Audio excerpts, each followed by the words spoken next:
bravery that we saw today and yesterday in the courtroom from the victims, survivors, and the community, as we think about the unbelievable professionalism of law enforcement in both capturing this suspect, in investigating this case, and in bringing us the evidence we needed to make sure that we got justice.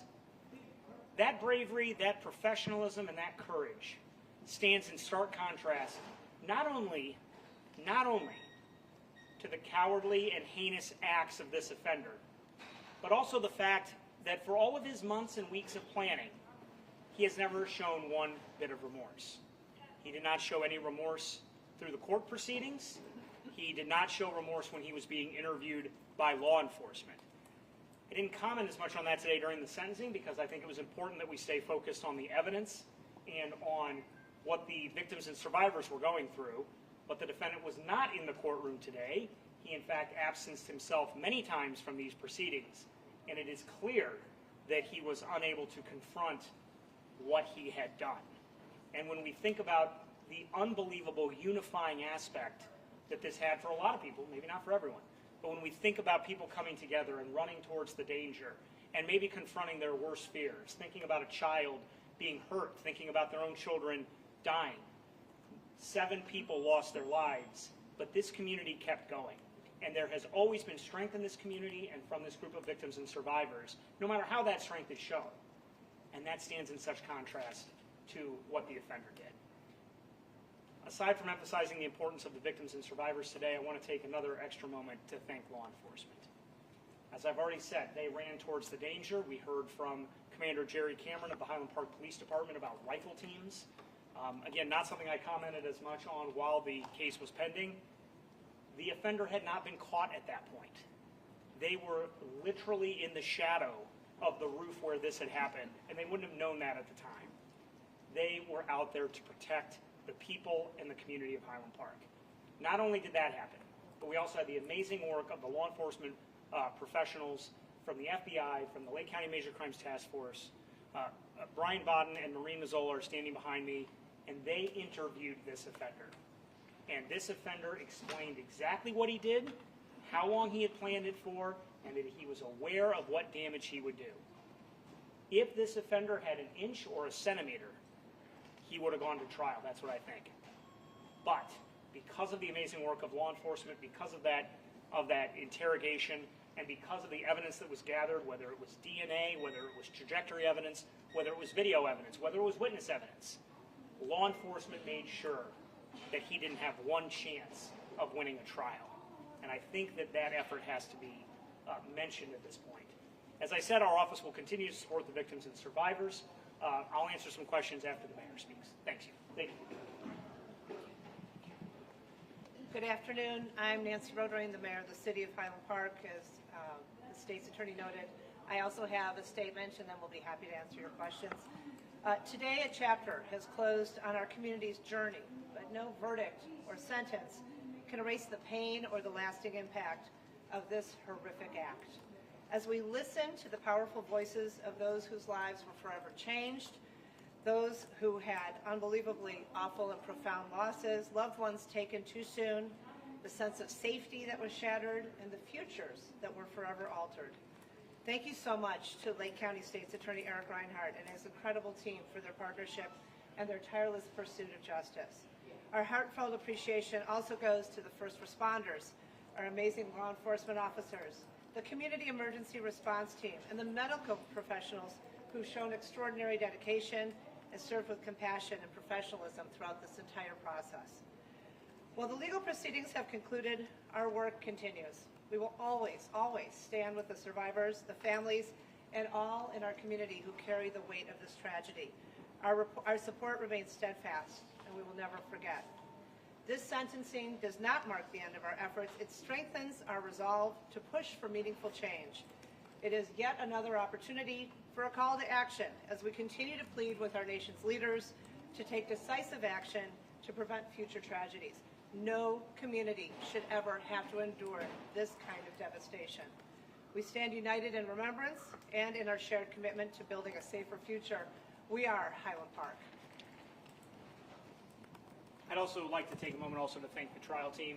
I said that more when we got the plea, but our trial team, the office's trial team, and the victim specialists have been outstanding, and the entire office and really the entire Lake County community has never missed the opportunity to rise to the occasion. This was an awful occasion, but people did rise to that, and I want to make sure that we thank the men and women of the Lake County State's Attorney's Office, whether they were trial attorneys, victim specialists, investigators, or support personnel. Everybody came together to make sure that we got justice in the courtroom today. Yes, I'll do some questions. Yes. Yeah. Could you discuss the decision of presenting so much evidence in court, with the victims there and with the defendant not there? Yeah. I can't talk with my hands. Thank you.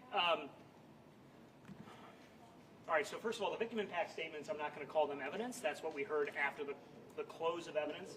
The victim impact statements were very powerful. That's when a victim and a survivor is able to talk about what affected them. You may have noticed that there was not cross-examination of those individuals. The beginning of the sentencing proceeding started with evidence, with live testimony from Jerry Cameron, other law enforcement, FBI Special Agent Recca, as well as Dana Reuter-Rudering, and other individuals that were there to set the scene for the judge. It is always appropriate for the court to understand the circumstances of an offense, because one of the things that the court is considering is the amount of planning. One of the things that the court is considering is the amount of terror, frankly, that this brought to the people of Highland Park. So when Jerry Cameron, for example, talks about people being horrified as they sheltered in the potbellies or in the gearhead, that was important for the court to understand the amount of terror that just those people felt. Obviously, it was felt throughout all of Highland Park and beyond that day, but that's why we did so much evidence. We thought it was important for the court to see this. Obviously, we focus extensively on the interview. The interview shows who this offender is in the hours after the attack. So that was very important that the court see what his demeanor was, see how professional law enforcement was, so that there was always an understanding by the court that this was a very well done investigation and that she truly was seeing the truth about this offender. And that truth is that he planned this brutal attack for a very long time. One of the survivors said this was draining these last 2 days. Do you think it was too much to make the sentencing hearing go into a second day? No.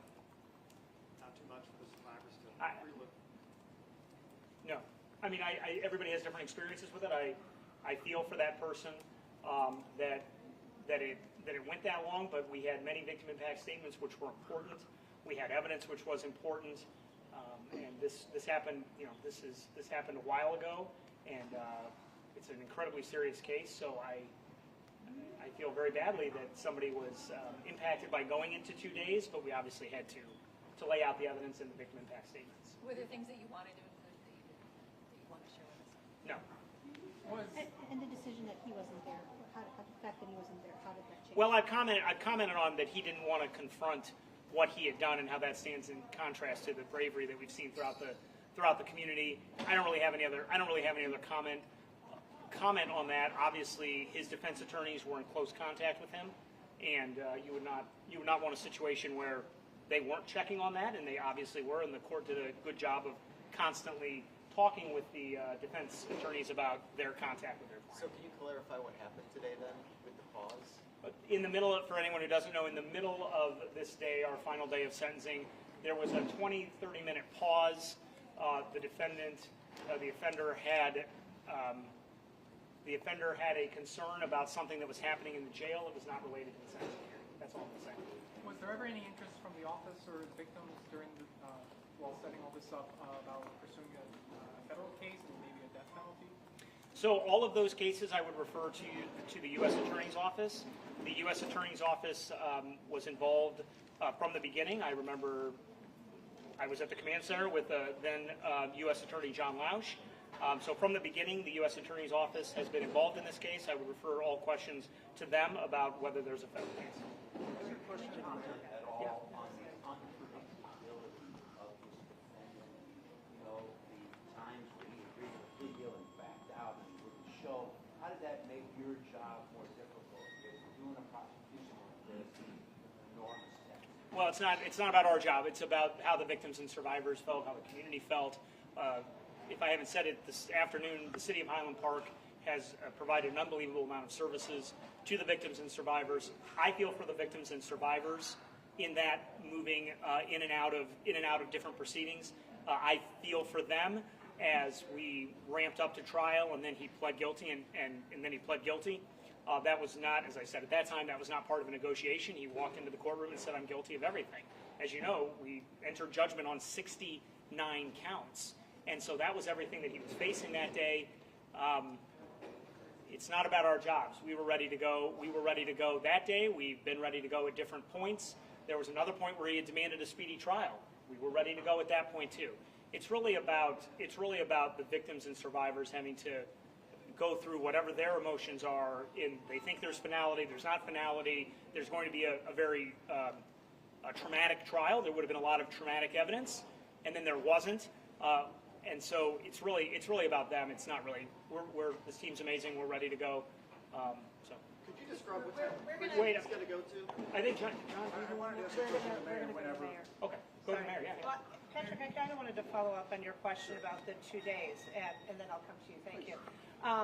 For those of us who had our individual experiences during the parade, during going into hiding, that whole situation, and talking to others in the courtroom, we all had our piece of the puzzle. So it was super helpful to get the broader story of where this began, ostensibly in 2017, planned to occur in 2020, delayed to 2022, and then to understand the entire story versus our individual experiences. That's not to diminish the pain of those who lost family members and those whose lives are forever changed by these grievous injuries and the trauma that our community has gone through. But I think for the group to hear from start to finish and to see the unbelievable work that went into taking this man to the end of this trial, it was really also helpful to the group to have that time. I'm sorry, you had a question. Sort of a follow-up to that, how important did you sense it was for all of the members of the community to be able to tell their stories? And did it make any difference if the offender wasn't there to hear it? It almost gave people, the fact that the offender wasn't there, gave people almost the space to be more relaxed and more comfortable sharing their individual stories. I took 60 pages of notes in this book to really make sure I remembered the details, because each story is so unique, the pain is so immense, but also the depth of our community and how resilient we are and the strength and the compassion that came out were also not only unbelievable in the immediate aftermath, but on display in these last few days. So I'm so proud of our community. I'm so sorry for the deep, deep pain that we all have experienced, and for so many will continue to go on as we work this journey together. But I'm so incredibly proud of the unbelievable people who were able to go to court, and those of us who, I know there were people remotely, not just in Illinois, but throughout the country, who are impacted by the pain of this parade, who have stood together and helped each other on this journey forward. So thanks for the question. The city has made a kind of a big point of trying to balance, covering this event and also looking forward, trying to keep a divided between those two things. A lot of people have said today sort of the closing of a chapter. I guess, can the city talk about what tomorrow brings for the city and for the community? Well, tomorrow continues our journey towards healing as a community and obviously as individuals. Somebody asked me today what's happening on the 4th of July, and we talked about how that is still sort of in flux, because frankly, we wanted people to be able to get through this moment and reflect and let us know what they think is the appropriate way to memorialize on July 4th. Of course, we will always remember the losses and the pain that we've experienced. There's an event the night before the 4th of July by the Park District for the community to come together. We are also having our parade again this year with a, again, slightly altered parade route. But I think today is about recognizing what these families, what these individuals, what our community has gone through. The path to justice, thank you to the state's attorney, has now continued on as it should have. This will never heal the pain that people have experienced, but it lets them now continue forward on their journey. So thank you. Thank you all. This is the last question, and then Sarah will be available for other things. There was one, obviously we were taking notes as well, victim impact statement that it stuck with me at least. The victim said that her father had lived the American Dream and what do you make of that? the American Nightmare. That almost is exactly what we said on the 4th of July in 2022. We talked about this uniquely American experience, ending with this uniquely American experience of having a mass shooting. And when she said it, it resonated, I think, with all of us. To me, this is yet another call for our federal leaders to do the right thing and to ban assault weapons. Our peer nations can't understand how we put up with this, and I recognize that we as a community, we're coming together to celebrate freedom, but how free are you if you're constantly worried that somebody's going to come unleash 83 bullets on your community in under a minute? That's not freedom. And hearing these various stories from the victims and talking to people over these last 2.5 years, we know what kind of trauma these people are now enduring, and we're just one community out of the 624, I believe, that had mass shootings in 2022. That's a lot of humanity being impacted, and I think it's important to recognize that this does not have to stay the American nightmare. So thank you. Do we know which prison he's No, going to go to? we don't have Eric, to. which, No. And do you recommend one? Because I know one of the survivors said she wanted federal charge. I know that's out of your hands, but she was hoping he'd go to a supermax prison. Do we know what type of prison he would go to? No, regardless of the offense, the state's attorney's office can certainly send information to the Illinois Department of Corrections, but the court and the state's attorney's office don't have any jurisdiction over the Department of Corrections. I will say, obviously, we know that individuals who are convicted of murder and who have natural life sentences are treated a certain way by DOC. So there's certainly there are regulations regarding the maximum prison, but the individual facility will be up to the Department of When Corrections. will So I that think be decided? that'll be decided by the Department of Corrections as they receive him in the next few days. So, you. Eric, can you just clarify that 50 Yeah, years? that was. Yes, I knew that, but yes. The final sentence in this case is 7 consecutive natural life sentences without the possibility of parole. That is obviously the maximum. Those are all consecutive to each other. So he will not survive his first life sentence, and then there would be 6 more. 50 years is added to those 7 consecutive life sentences for a single count of attempted murder. The other 47 counts all run concurrent to that 50 years. So you have 7, 50, and then all of them concurrent. That's the maximum. That's the maximum that she could do. Thank you very The much. concurrent or 50? Yes. One.